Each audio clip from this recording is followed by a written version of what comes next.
नमस्कार प्रिय विद्यार्थियों, स्वागत है आप लोगों का इस मॉक टेस्ट एनालिसिस में। आज हम लोग मॉक टेस्ट जो यूपी कांस्टेबल का मॉक टेस्ट 17 हुआ था उसको हम लोग सोल्यूशन करने वाले हैं। 37 प्रश्नों को हम लोग देखेंगे। हमारा जो पहला प्रश्न है आप लोगों के बीच में वो क्या है भैया? आम खाया जाता है, पूछा है इसमें कौन सा वाच्य है। आपको ये बात पढ़ाई गई है कि कभी भी किसी वाक्य में यदि कर्ता का अभाव है, मतलब कर्ता ना रहे, केवल कर्म से शुरुआत हो, तो वहां पर कर्मवाच्य होता है। क्या होता है? कर्मवाच्य होता है। जैसे साइकिल चलाई जाती है, पतंग उड़ाई जा रही है, अगर कर्ता का अभाव हो तो वहां पे कौन सा वाच्य होता है? कर्मवाच्य होता है। तो इसका उत्तर क्या हो जाएगा आपका? कर्मवाच्य। दूसरे पे आए, निम्नलिखित में से अव्यय क्या है? अव्यय का मतलब होता है जिनमें कोई परिवर्तन ना हो। एक अव्यय आपको दिखाई दे रहा होगा, देखिए वर्तमान जो है ये तथा, क्या तथा, तथा समुच्चय बोधक अव्यय है। क्या है? समुच्चय बोधक अव्यय है। तो ये आपका कैसा है? समुच्चय बोधक अव्यय है। ठीक है। बाकी नया, सुंदर, ये सब क्या है? विशेषण है। आगे बढ़िएगा।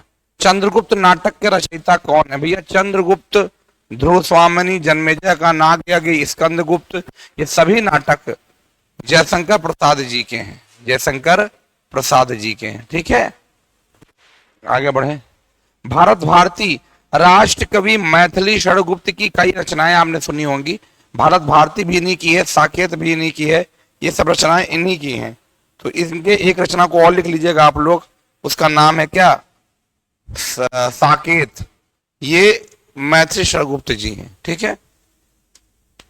नीति निपुण, नीति निपुण का हम अगर समास विग्रह करें तो नीति में निपुण, नीति में निपुण। और ये आपको पढ़ाया गया है कि किसी समस्त पद में यदि दोनों पदों के बीच में कोई कारक चिन्ह मिल जाए तो वो तत्पुरुष समास होता है। तो उत्तर क्या हो जाएगा आपका? तत्पुरुष। कैसा तत्पुरुष? संप्रदान तत्पुरुष। ठीक है। आत्मने पद के लेखक कौन है?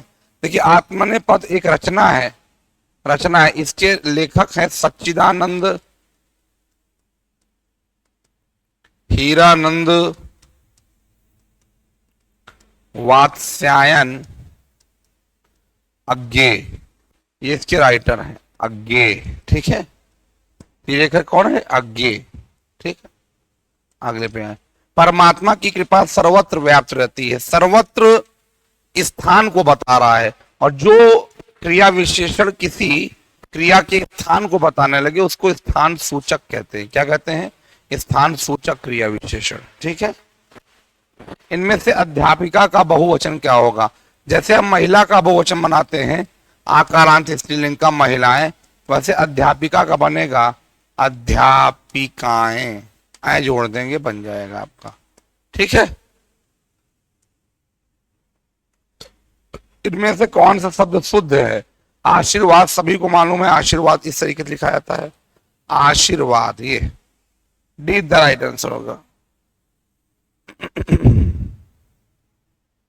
डी द राइट आंसर होगा। ठीक है। जिसकी आशा ना की गई उसको अप्रत्याशित कहते हैं, और जो आशा के परे हो, जो आशा के परे हो मतलब आशा के बाहर हो, उसको आशातीत कहते हैं। क्या कहते हैं? आशातीत। दोनों अलग अलग शब्द हैं। ठीक है। नेक्स्ट। जहां खाना मुफ्त में मिलता है उसको सदाव्रत कहा जाता है। क्या कहा जाता है भैया? सदाव्रत। जो भंडारा आप लोग करते हैं उसको सदाव्रत कहा जाता है। ठीक है। कौन सा पुरुषवाचक सर्वनाम का भेद नहीं है? पुरुषवाचक 3 प्रकार के होते हैं, अन्य भी होता है, मध्यम भी होता है, उत्तम। उत्तम होगा ये, उत्तम। अति उत्तम पुरुष कोई नहीं होता है। तो सी द राइट आंसर होगा आपका। ठीक है। क्रिया भूतकाल से शुरू कर अभी अभी समाप्त हो तो उसको आसन्न भूत कहते हैं। जैसे एग्जाम्पल मैं दिखा दूं, मैंने आम खाया है, मैंने आम खाया है, क्रिया अभी अभी समाप्त होती दिखाई दे रही है, तो इसको आसन्न भूत कहा जाता है। ठीक है। कौन सा वर्ड नासिका द्वारा उच्चारित होता है? नासिका से जो वर्ड 5वें उच्चारित होते हैं, कौन कौन से उच्चारित होते हैं भैया? इसमें देखेंगे अंगा, इया, आड़ा, ना और मा। यहां उत्तर क्या हो जाएगा? आड़ा। अनुनासिक व्यंजन कहते हैं। यह करेला कड़वा है। कड़वा मूलावस्था है, इसकी 3 अवस्थाएं होंगी, कड़वातर और कड़वातम, 3 अवस्थाएं हैं। ठीक है। गोदान किसकी रचना है? मुंशी प्रेमचंद की। गोदान, गबन, रंगभूमि, कर्मभूमि सब इनकी रचनाएं हैं। महादेवी वर्मा को ज्ञानपीठ किस पुरस्कार पर दिया गया भाई? यामा पे दिया गया था। कब दिया गया था? क्या दिया गया था? यामा, यामा रचना पे इनको ज्ञानपीठ मिला था। ज्ञानपीठ पुरस्कार में राशि कितनी मिलती है? 11 लाख रुपया। कितना भैया? 11 लाख रुपया। ठीक है, अगले पे पराजय में उपसर्ग क्या है? पराजय में भैया पराधन जैसे बना है और बनेगा क्या? पराजय। परा उपसर्ग है, परा उपसर्ग। उत्तर क्या हो जाएगा? सी। नेक्स्ट क्वेश्चन, लिखावट में प्रत्यय क्या है? लिखना शब्द में कौन सा प्रत्यय जुड़ा भैया? आवट जुड़ा है। हालांकि आप सभी लोग जान पा रहे होंगे कैसे लगा है। आवट प्रत्यय से लिखावट बन गया है। ठीक है, ये कृत प्रत्यय है। कैसा प्रत्यय भैया? कृत प्रत्यय है। प्रत्यय दो प्रकार के होते हैं, कृत होता है, तद्धित होता है। ये कैसा है? कृत प्रत्यय है। ठीक है, भारत सरकार के गृह मंत्रालय के तहत कौन सा विभाग आता है? राजभाषा विभाग। और प्रथम राजभाषा आयोग का गठन कब हुआ था?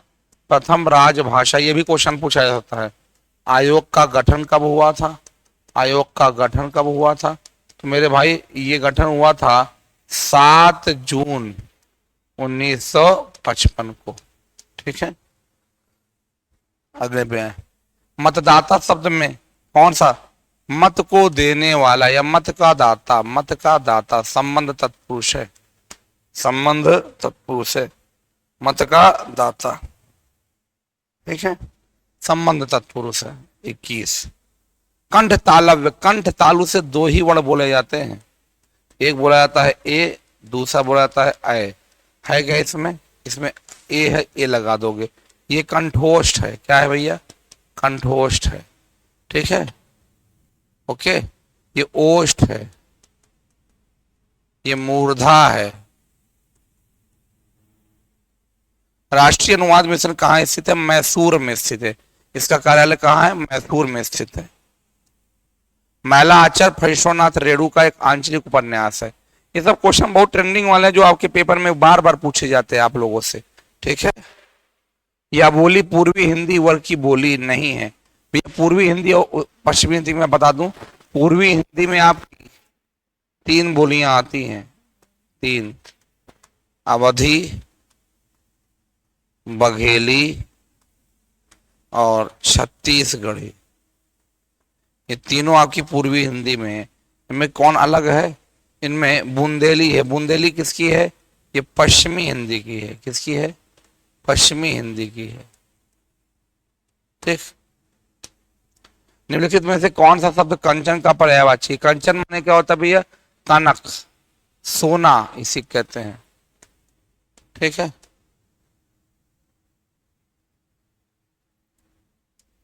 चरण कमल बंदो हराई। मैं कमल रूपी चरणों की वंदना करता हूं। ये रूपक अलंकार होता है। बच्चों के लिए मिठाई लाइए। इस वाक्य में कौन सा कारक है? के लिए आया है। जब के लिए आया है, के लिए संप्रदान के अंतर्गत आता है। ठीक है, इसका चिन्ह होता है में, पे, पर। इसका होता है का, की, के। इसका होता है से, अलगाव। ठीक है, सबका अलग अलग है। नील कमल में समास। नील कमल, नीला है जो कमल, कर्मधारय समास है। क्या भैया? कर्मधारय है। उत्तर क्या हो जाएगा आपका? यदि किसी शब्द का पहला शब्द विशेषण हो, दूसरा क्या हो? विशेष हो, तो उसको हम लोग क्या कहते हैं? कर्मधारय कहा जाता है। ठीक है, निम्नलिखित में से सही वाक्य की पहचान करें। वह देर में सोकर उठा, वह देर तक सोकर उठता है। बताएं क्या हो जाएगा उत्तर? जाहिर सी बात है, वह देर तक सोकर उठता है, ये शुद्ध होगा। ठीक है, देर के साथ कुछ नहीं होगा। ये सब तीनों गलत हैं, सीधा राइट आंसर होगा। बहुवचन शब्द इसमें क्या है? डिबिया, हीरा, प्याला, समाचार। समाचार सदैव बहुवचन में आता है, यही उत्तर आपका क्या होगा? सही होगा। ठीक है, इसका बहुवचन बनाना हो तो इसका क्या हो जाएगा? डिबिया। क्या हो जाएगा? डिबिया। ठीक है, निम्नलिखित में से कौन सा शब्द स्त्रीलिंग है? नमक, लौंग। लौंग मसालों का नाम क्या होता है? स्त्रीलिंग में आता है, बाकी और सब पुल्लिंग है।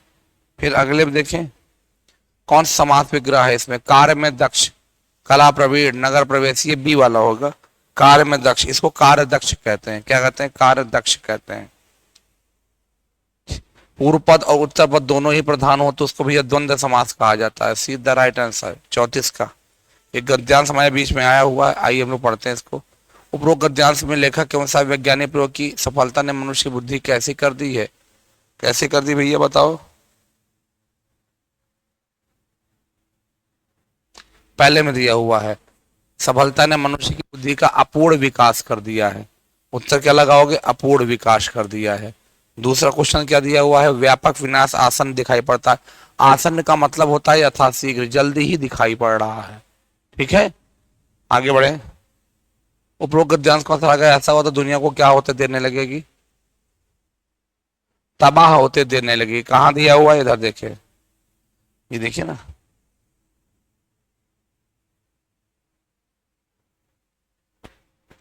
पढ़िए।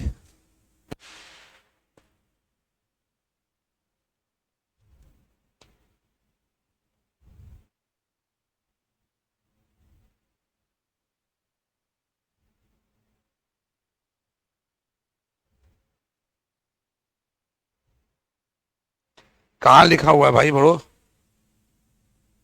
वैज्ञानिक प्रयोग से मैं पढ़ के बता दे रहा हूँ आपको।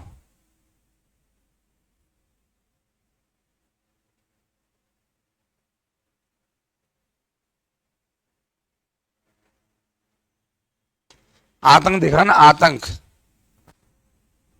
तबाह होते देर, ये लिखा है, ये देखिए ना। अगर ऐसा हुआ तो दुनिया को तबाह होते देर ना लगेगी। मतलब कहने का पूरा ये हुआ कि आपका यहाँ पर उत्तर क्या सही हो जाएगा? डी नंबर, जो मैंने बताया आपको। ठीक है, चलिए आगे का है ये। ठीक है, आपके ये मैंने यहाँ बता दिया। ठीक, चलिए 37 प्रश्नों का समावेश आप कर दिए है। क्वेश्चन को तेजी से लगाने का प्रयास करें, ज्यादा बेटर होगा आप लोगों के लिए। Okay, bye.